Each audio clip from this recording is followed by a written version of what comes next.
I ditched life goals after witnessing this shocking reality.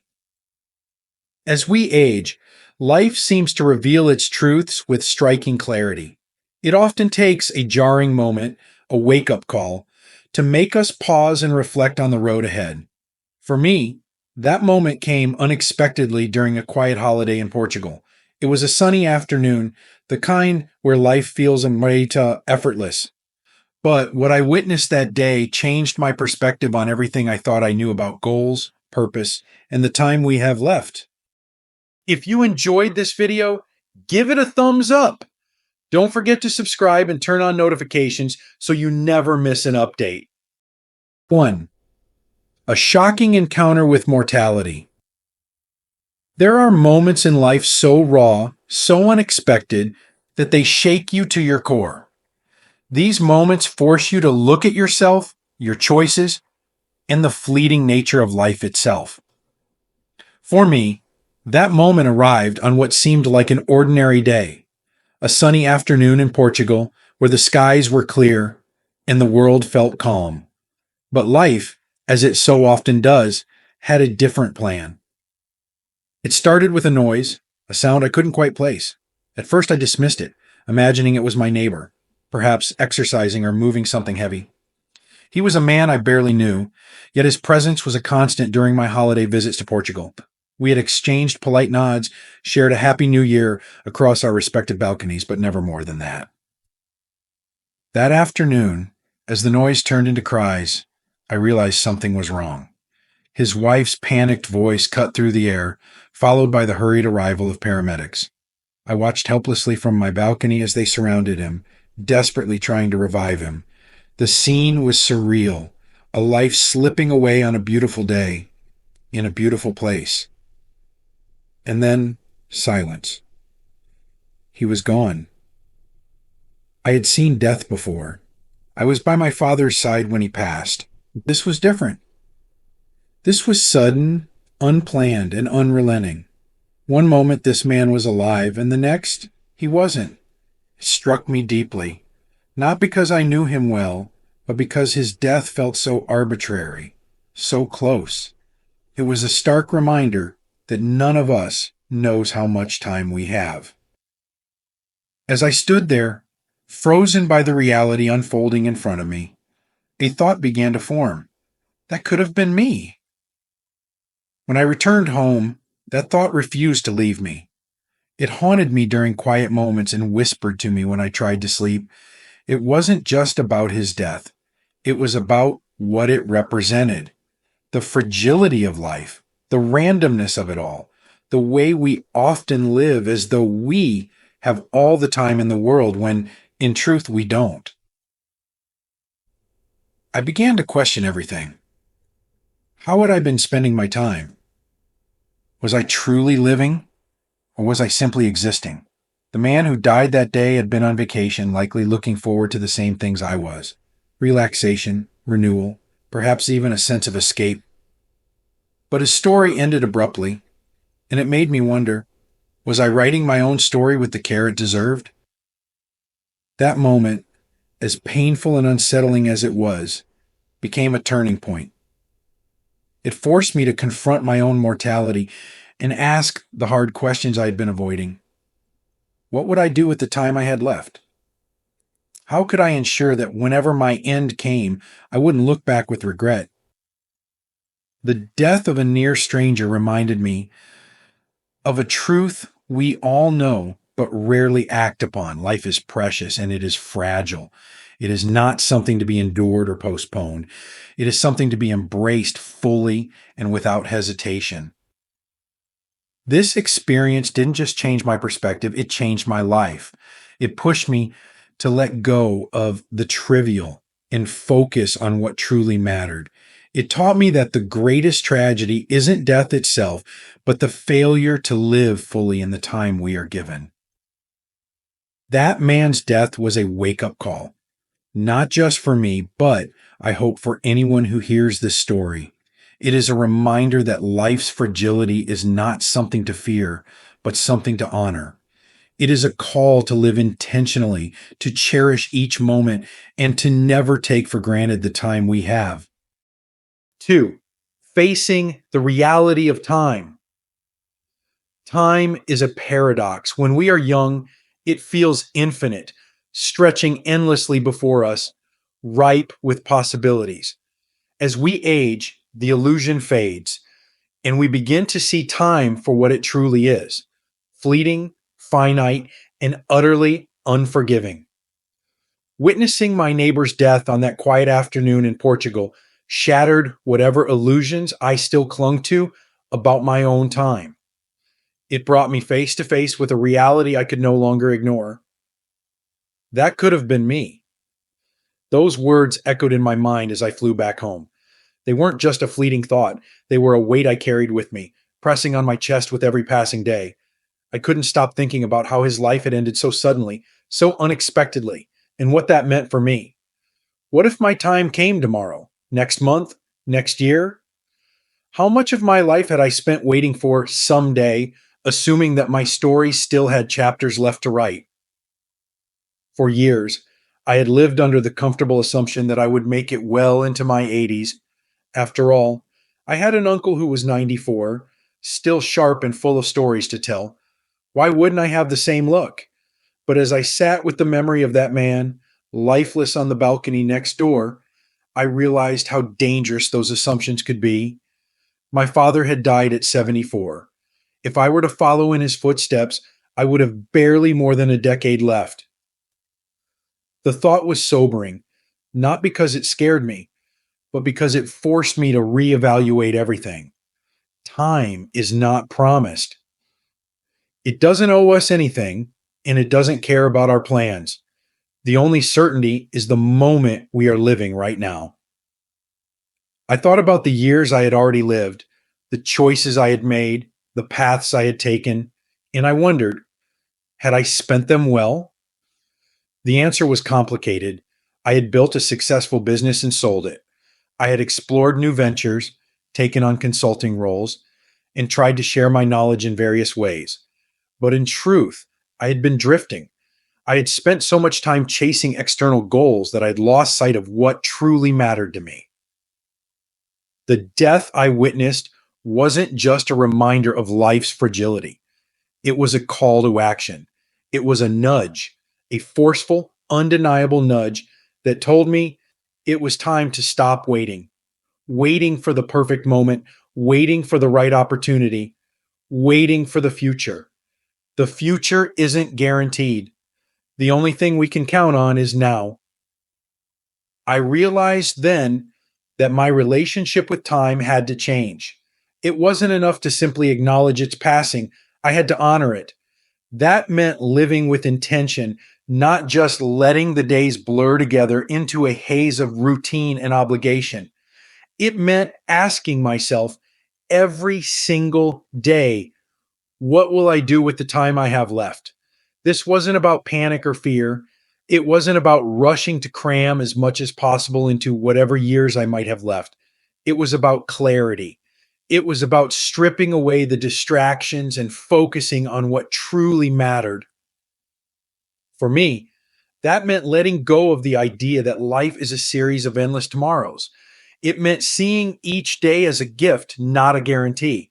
It meant choosing to live not for the distant future, but for the here and now. I began to think about my life in chapters. If each chapter lasts about 7 years, as I've always believed, how many chapters did I realistically have left? 3, if I made it to my 80s. 4, if I was lucky. But what if I only had one? What if I didn't even have that? These questions weren't meant to be morbid, they were meant to be liberating. By acknowledging the limits of time, I felt a renewed sense of urgency, not to achieve more, but to live more, to live with purpose, to connect with the people I loved, and to make peace with the things that truly mattered. Time is a teacher, but it is also a thief. It gives us the wisdom to understand life's value, but it takes from us the days and years we thought we had. The lesson, then, is to make those days count, to see time not as an enemy, but as a companion, a quiet reminder to cherish each moment, each breath, each sunrise. I don't know how much time I have left, and neither do you. But what I do know is this: the time we have is enough if we choose to make it so. It is enough to love deeply, to live fully, and to leave behind a legacy of meaning and connection. It is enough to embrace the life we have right now and to make the most of the chapters still unwritten. If witnessing my neighbor's death taught me anything, it's this: time waits for no one. So let's not wait either. Let's face the reality of time, not with fear, but with gratitude for the days we've been given and the chance we still have to make them count. 3. Changing life direction. Sometimes it takes a profound jolt to realize that the road you've been traveling isn't leading where you want to go. For me, that realization came in the wake of witnessing my neighbor's sudden death. It wasn't just the tragedy of his passing that struck me. It was the clarity it gave me about my own life.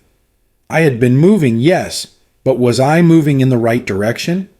Was I living a life that truly reflected who I was and what I cared about? For most of my life, I had been driven by ambition. I built a business from the ground up, guided it to success, and eventually sold it. By many measures, I had achieved what society would call the dream. But after the dust settled, I found myself wandering through a series of ventures that felt hollow. I tried business coaching, consulting, advisory roles, even starting a CEO peer group. Each of these pursuits seemed logical, given my experience and knowledge, but none of them lit a fire in my soul. What I didn't realize at the time was that I had been searching for something deeper. I thought I was looking for the next professional challenge, but in truth, I was looking for meaning. And it wasn't until I witnessed that man's death that I finally understood the urgency of my search. When you're faced with the stark reality of mortality, your priorities have a way of snapping into focus. Watching my neighbor's life end so abruptly forced me to ask myself, if my time came tomorrow, what would I regret? What would I wish I had done differently? The answers weren't about achieving more or earning more.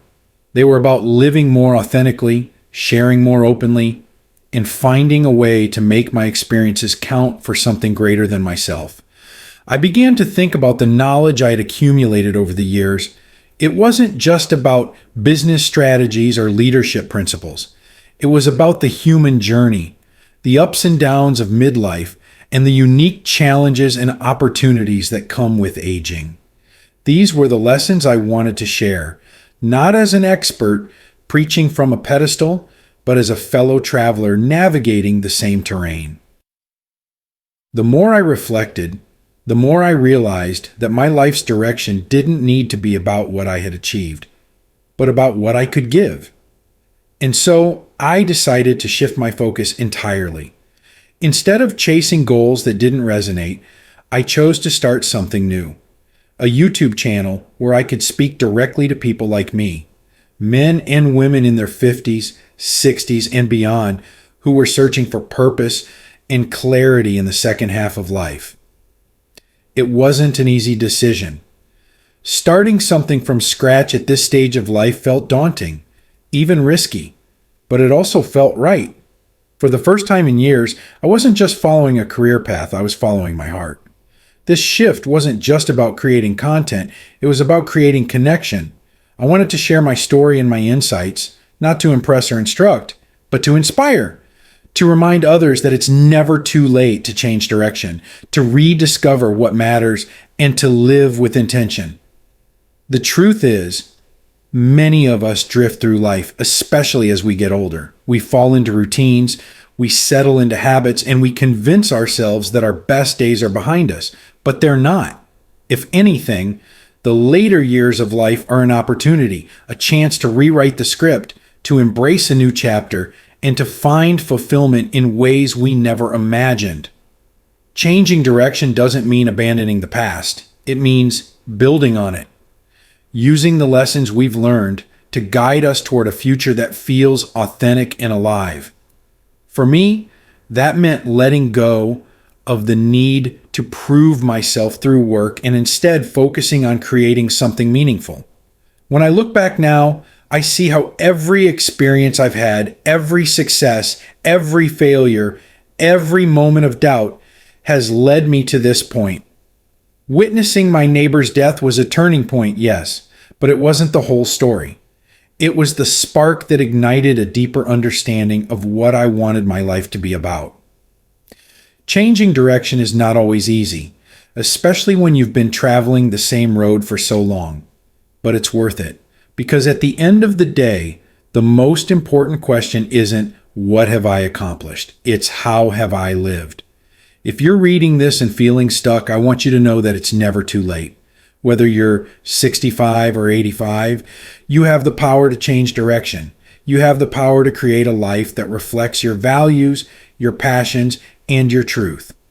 All it takes is the courage to take that first step and the willingness to embrace the unknown. For me, that first step was starting a YouTube channel. For you, it might be something entirely different. But whatever it is, know that the direction you choose today can shape the legacy you leave tomorrow. And that, my friend, is a journey worth taking. 4. Life as a series of chapters. Life, when you really stop to think about it, is like a book. Each chapter represents a phase of growth, learning, and living, a series of moments that build upon one another to form the narrative of who we are. But unlike the books we read, we don't know how many chapters our own story will have. That uncertainty is both a gift and a challenge. For years, I believed that each chapter of life lasted about 7 years. It was a framework that made sense to me, a way to measure time and mark transitions. But as I approached my 63rd year, the weight of this concept became heavier. If life truly unfolds in chapters, then how many did I have left? 3, if I was lucky? 4, if the stars aligned? But what if I only had one? These questions weren't just theoretical. They were deeply personal and profoundly sobering. Thinking of life in chapters forced me to confront not just the quantity of my time, but the quality. What would I fill these remaining chapters with? Would I drift, letting days blend into weeks and years? Or would I take the pen into my own hands and write something meaningful?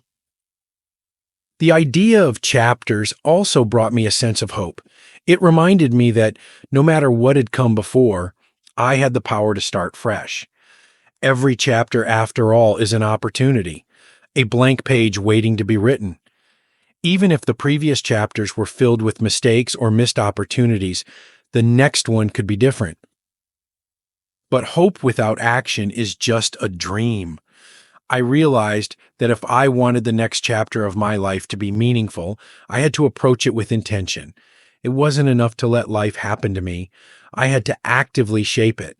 That meant asking myself hard questions about what truly mattered, what I wanted to leave behind, and what I hoped to carry forward. For me, the answers were clear. I wanted this chapter to be about connection, contribution, and clarity. I wanted to focus on the people I loved, the lessons I had learned, and the legacy I hoped to leave. Above all, I wanted to live in a way that honored the time I had left, not with fear, but with gratitude and purpose. Thinking of life as a series of chapters is a powerful perspective, one that I hope you'll consider for your own journey.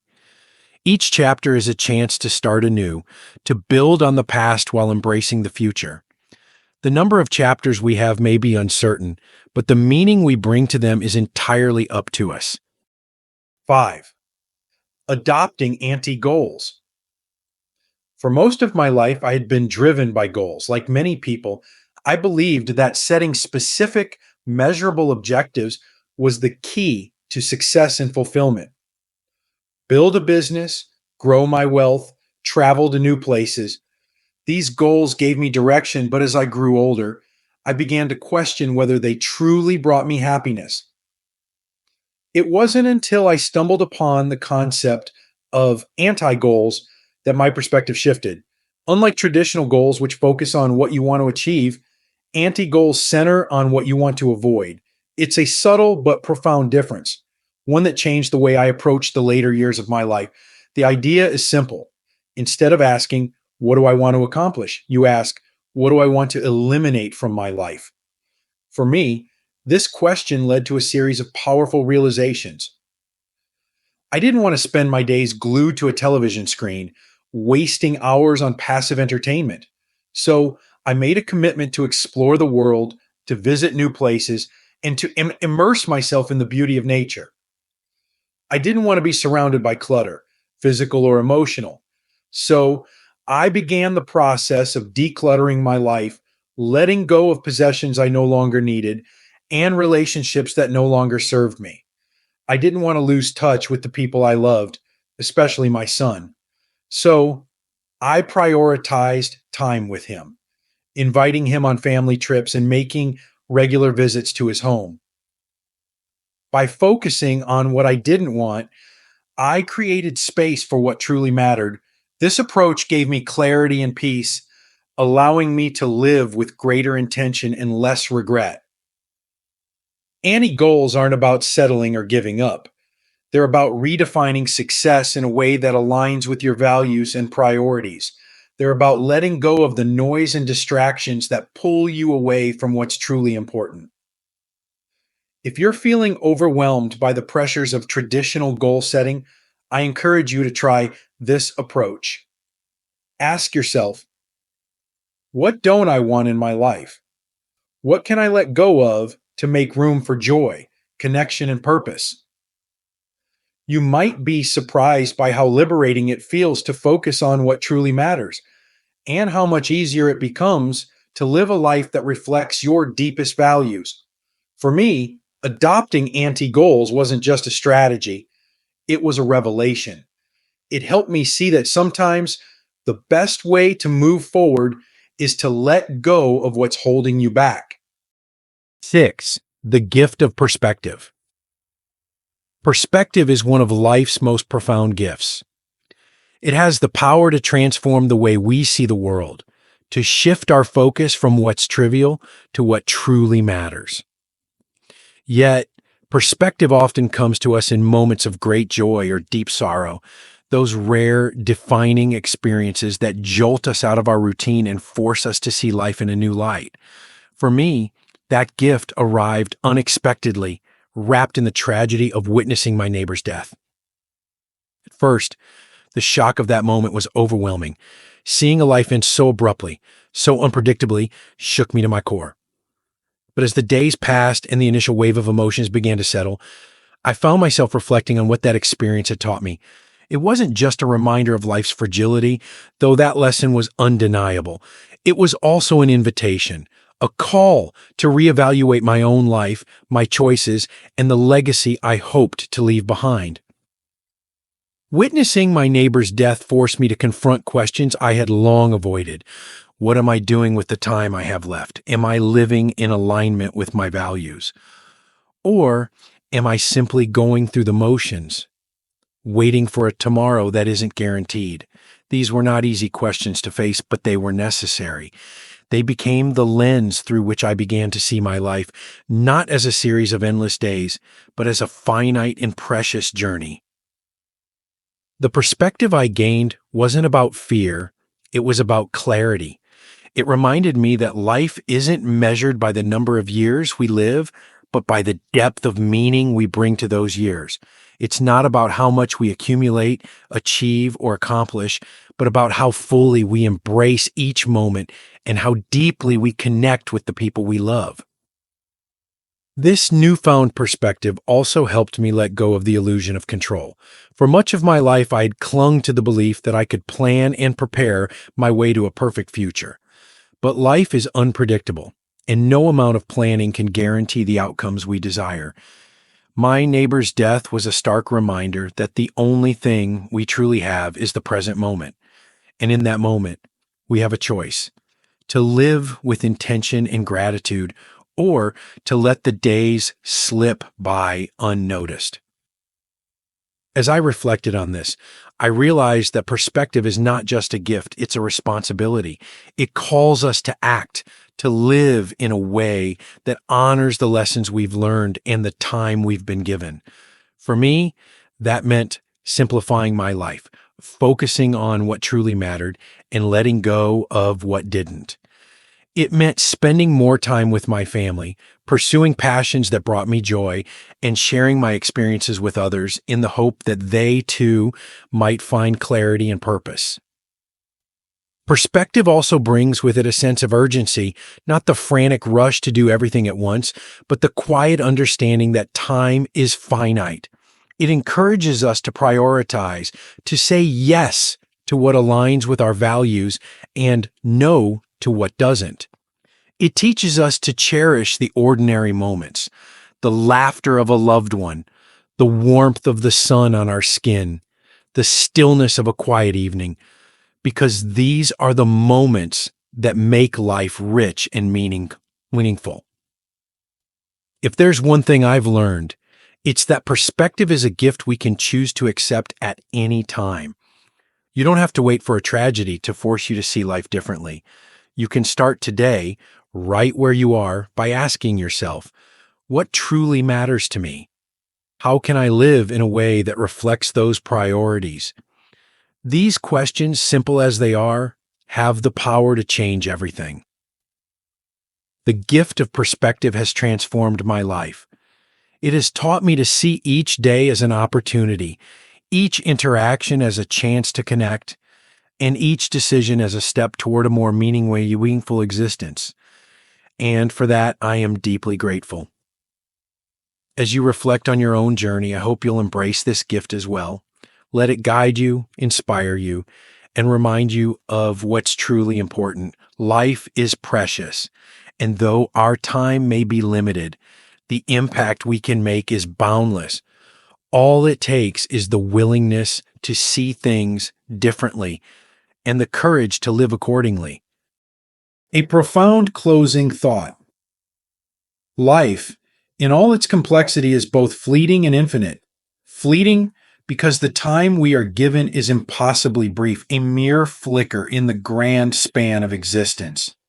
Infinite, because within that fleeting time lies the boundless potential for meaning, connection, and love.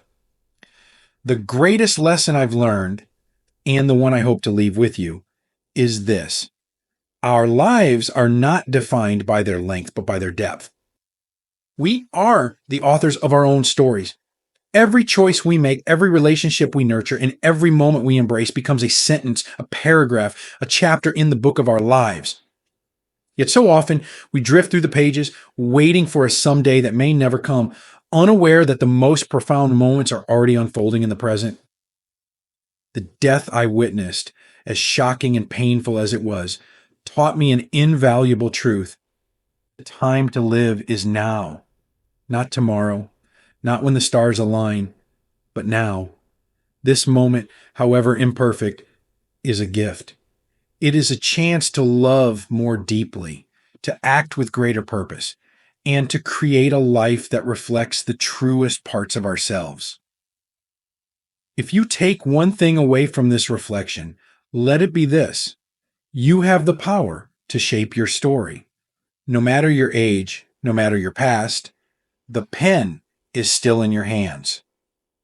Whether you have one chapter left or many, you can choose to fill it with meaning, with joy, and with the courage to live authentically.